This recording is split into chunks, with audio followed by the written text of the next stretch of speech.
لیکن یہ لوگ شک میں پڑے کھیل رہے ہیں۔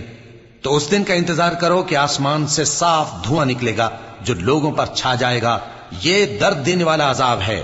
اس وقت وہ کہیں گے کہ اے پروردگار، ہم سے اس عذاب کو دور کر، ہم ایمان لاتے ہیں۔ اس وقت ان کو نصیحت کہاں مفید ہوگی، جبکہ ان کے پاس پیغمبر آ چکے جو ہمارے احکام کھول کر بیان کر دیتے تھے۔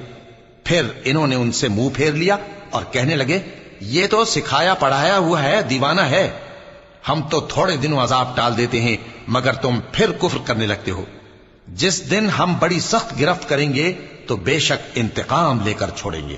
اور ان سے پہلے ہم نے قوم فرعون کی آزمائش کی اور ان کے پاس ایک عالی قدر پیغمبر آئے جنہوں نے یہ کہا کہ اللہ کے بندوں یعنی بنی اسرائیل کو میرے حوالے کر دو، میں تمہارا امانت دار پیغمبر ہوں، اور اللہ کے سامنے سرکشی نہ کرو، میں تمہارے پاس کھلی دلیل لے کر آیا ہوں، اور اس بات سے کہ تم مجھے سنگسار کرو میں اپنے اور تمہارے پروردگار کی پناہ لے چکا ہوں، اور اگر مجھ پر ایمان نہیں لاتے تو مجھ سے الگ ہو جاؤ۔